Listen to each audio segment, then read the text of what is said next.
약속. 하나, 둘, 셋 하면 또 한 번 더 해요. 네. 하나, 둘, 셋. 메리 크리스마스!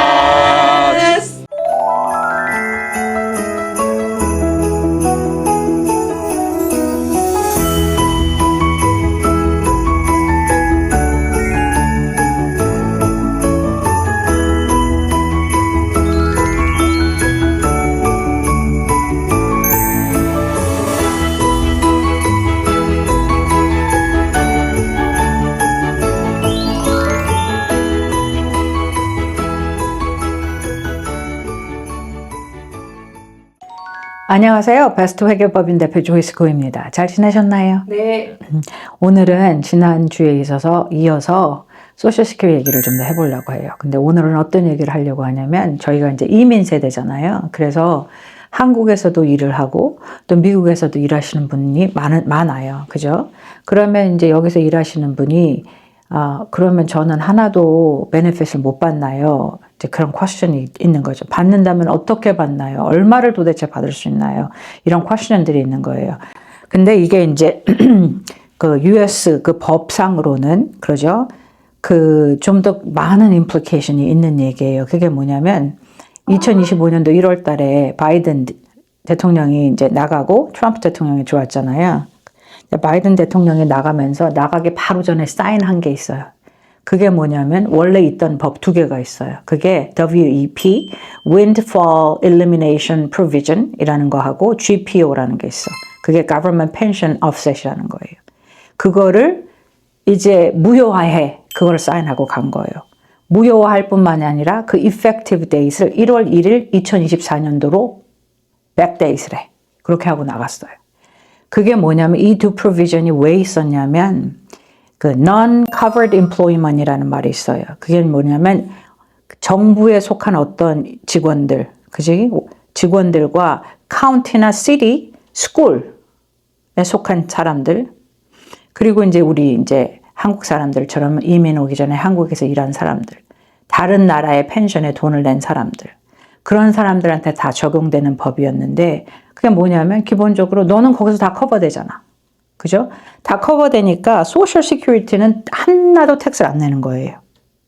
일하는 동안에. 자기 펜션에 돈을 내는 거지. 그런데 이 사람이 은퇴를 하고 나왔어요. 은퇴를 하고 나와서 내가 뭐 그야말로 월마트라도 가서 일할 수 있잖아. 심심하다. 그러면 이제 소셜 시큐리티 베네핏을 그때부터 쌓게 되는 거예요. 그때부터 소셜 시큐리티 텍스를 내잖아. 그러면 소셜 시큐리티 베네핏을 신청하려고 할 때 그걸로 이제 감점 같은 걸 하는 거예요.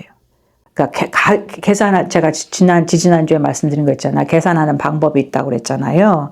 밴드 포인트가 있다고 그랬잖아. 그거로 사용 안 하고 다른 계산법이 있어서 좀 페어하게 한 거죠. 무슨 뜻이냐면 당신은 펜션을 다 받고 있고 소셜 시큐리티 텍스를 내지 않았고 소셜 시큐리티 시스템에 그러니까 나중에 일을 한다고 해서 그거를 갖다가 다른 사람하고 똑같이 그 밴드 포인트 혹은 멀티플라이어를 적용하지 않은 거예요. 그랬어요. 근데 이제 그거를 바이든이 나가기 전에 야 이거 다 취소해, 무효화해 그렇게 한 거예요. 그래서 어떻게 됐냐면 이제 한국 사람들이 좀 걱정하는 혹은 이제 했었던 내가 한국에서 펜션을 갖고 있었으니까 미국에서 일을 조금 했는데 혹은 일을 했는데 이제 내 소셜 시큐리티 베네핏에 영향을 미쳐서 내가 좀 덜 받아요. 그게 없어져 버린 거예요.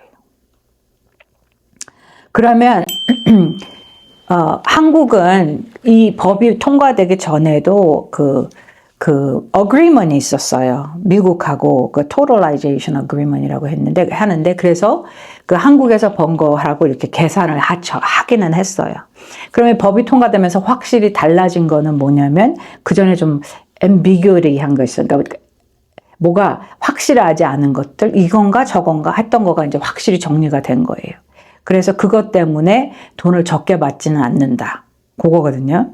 그러면 이제 법이 통과됐어요. 그리고 나서 이제 내가 이제 한국에서 일을 하고 미국에서 일했는데 그러면 오늘은 뭘 계산해 보려고 하냐면 그런 사람으로서 어떻게 받을 수 있나요? 이걸 해보려고 해요. 그럼 우리가 이제 예를 하나 듭시다, 오늘도.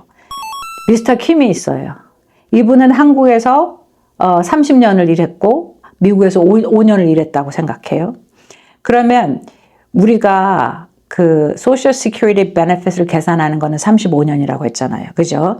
35년을 그 평균으로 해서 돈을 계산하는 건데 이분은 5년밖에 일을 안 했어. 그러니까 한국에서 펜션을 들었어요. 내셔널 펜션을 들었다고 쳐요.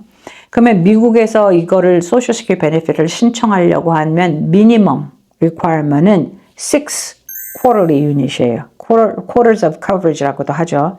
QC라고 해요. 6 유닛은 뭐 1년 반 동안 일했다는 거잖아요. 그죠? 그거는 해야 돼. 근데 이 사람이 이제 5년 일했으니까 qualify 해요. 어떻게 되냐면 이 사람이 이제 우리 계산을 쉽게 하기 위해서 한국 펜션은 계속 있고 미국에 딱 와서 5년 동안 일을 했는데 그 인덱스된 그 월급이 5년 동안 매년 10만이라고 쳐요. 그러면 이 사람이 50만을 벌었잖아. 5년 동안. 그죠? 50만을 35년으로 나누는 거예요. 이제부터 해봐요. 이 사람이 6 quarters는 했기 때문에 이제 엘리저블은 어플라이를 할 수 있어요. 그 10만 원을 매년 벌었어요. 그러면 우리가 맨 처음에 계산하는 게 뭐예요?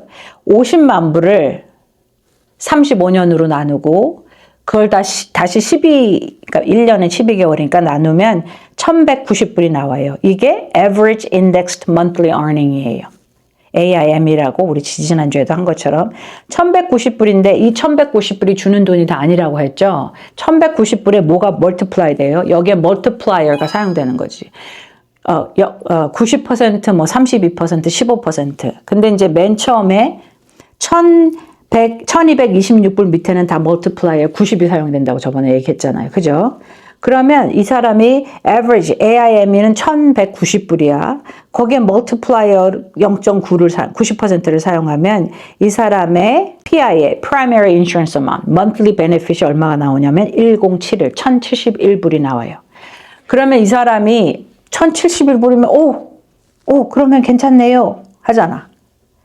근데 여기에 적용되는 게 뭐예요? 우리가 5년밖에 일을 안 했잖아. 그죠? 미국에서. 그러면 여기가 이제 프로레이시 되는 거예요. 프로레이시 되는 거는 이제 미국에서 일한 기간 5년을 35년으로 나누는 거예요. 35년으로 나누면 그 프로레이트 하는 레이시 0.143이 나와요. 그걸 둘로 나누면. 그러면 어떻게 되냐면 이제 아까 계산한 거 PIA 1071불을 요 레이스로 곱하는 거야. 0.143. 그러면 우리가 대충 계산해 볼 수 있는 monthly potential social security benefit이 153불이에요. 그러면 이 사람이 전혀 못 받는 건 아니고 만약에 이분이 계속 미국에서 좀 더 일을 한다고 하면 금액이 다 바뀌겠죠. 그러니까 내가 돈을 많이 벌지 않아도 그 쿼터당 하는 거가 금액을 맞춰서 한다고 하면 이제 그게 기간이 많이 차이 날 거 아니에요. 그러면 이제 우리가 프로레이트 하는 그 레이시 바뀌게 되는 거예요. 그래서 이분은 153불을 받아요. 뭐 많지는 않지만 그죠? 엘리저블 하게 되는 거죠. 소셜 세큐리티 베네핏을 받는 거는. 그러면 그 전에 법이 바뀌는 거하고 바뀌지 않은 거하고 그럼 뭐가 차이가 있어요 도대체? Totalization Agreement도 있어서 뭐 그걸 인정해주지 않은 건 아닌데 다른 게 뭐냐면 예전에는 이렇게 한국에 했다고 하면 여기에 또 계산을 해서 뺐어요. 내 베네핏 금액을. 근데 이제 그게 없어졌다는 뜻인 거예요. 근데 이제 이게 아까 얘기한 대로 이제 WEP라는 거에 이게 적용이 되는 거고 Windfall Elimination Provision이 적용이 되는 건데 여기서 더 중요한 거는 이제 Government Pension Offset인 거예요. 그래서 이걸 맨 처음에 이제 바이든이 사인했을 때 굉장히 말도 많았고 사실 지금도 말이 많아요. 왜냐하면 일을 하는 입장에서 이거 봐요. 우리가 다 알고 있잖아요. 지금 2033년, 2035년이 되면 현재처럼 아무것도 안 하고 있으면 우리 소셜 시큐리티 베네핏 풀이 거의 20% 이상이 줄어든다는 걸 우리가 알고 있어요. 그러니까 돈이 없어. 돈이 없는데 요거를 패스하고 나니까 거의 3 밀리언 정도 되는 사람들이 영향을 받는 거예요. 그게 government worker가 많겠지. 그리고 이제 federal employee 중에 특별히 뭐 CSRS라는 거에 속한 사람들, 그리고 county, city 이런 데 있는 사람들, 이런 사람들은 펜션을 다 받아요. 근데 이 사람들이 일을 그만두고 나가면 아까 얘기한 것처럼 일을 조금 하면 갑자기 그 멀티플라이어가 90이 정해지는 거예요. 그러면 내가 원래 일한 정부 기관이나 학교나 무슨 일한 것을 다 받고 이걸 또 받게 되는 거예요. 이걸 또 받는데 뭐예요? 우리가 소셜 시큐리티는 dependent benefit이 있고 또 spousal benefit이 있고 그 survivor benefit이 있고 disability benefit이 있고 다 있다고 했잖아요. 그러면 이제 이게 부담이 엄청 커질 거 아니에요. 그래서 지금 현재까지 계산된 바로는 이 법을 통과하고 났더니 거의 한 뭐 200 빌리언 좀 밑에 그거는 한 200 빌리언이 좀 안 되게 그게 공이 9개인 거예요. 200 빌리언이면 공이 뭐야? 11개잖아요. 이럴 만한 비용이 이제 발생하게 되는 거예요. 그러니까 이제 우리 보통 일하는 사람들, government worker가 아닌 사람들의 입장에서는 야, 지금 그러지 않아도 돈이 없는데 결국은 우리가 낸 돈을 또 나눠 가지게 되는 게 아니냐. 그러면 우리한테는 이게 좋은 법이 아니다. 그렇게 생각이 되고 그리고 이제 또 한 면으로는 뭐 그렇게 벌써 펜션을 갖고 있는 사람은 그럼 더블 디핑을 하는 거네. 여기도 가져가고 여기도 가져가고.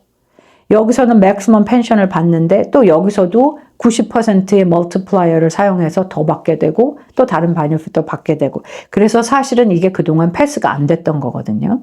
근데 이제 바이든이 나가면서 이제 패스를 하게 된 거죠. 그래서 그것이 지금도 여러 가지 얘기가 있어요. 여러 가지 얘기가 있고 뭐 이랬다 저랬다. 근데 이제 요거는 확실한 것 같아요. 우리가 비용이 확실히 늘어가니까 소셜시큐리티 베네핏 그 전체 풀의 비용이 확 늘어나니까 이제 우리가 insolvency 그러니까 돈이 없어질 기간이 더 빨라질 테고 그리고 비용은 높아가고 이제 그래서 이거가 앞으로 뭐 또 어떻게 돼요? 뭐 얘기가 있긴 하지만 이게 이제 무효화된 다음에 다시 하기는 어렵겠죠. 그러니까 뭐냐면 우리가 어떤 소셜 프로그램을 만들면 그걸 없애는 거가 굉장히 힘들어요. 그렇지 않겠어요? 시작은 쉽게 하지만 없애는 거가 너무너무 힘들잖아요. 그래서 지금도 이렇게 argue를 하고 있는 중이고 사람들이 여러 가지로 이제 얘기를 하고 있습니다.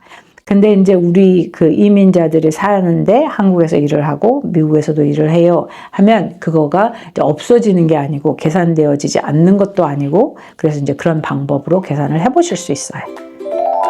저희 메시지가 도움이 되셨다면 좋아요와 구독도 눌러주시고요. 그리고 주위에 도움이 될 만한 사람이 있으면 쉐어도 해주시면 좋겠습니다. 오늘도 함께 해주셔서 감사합니다.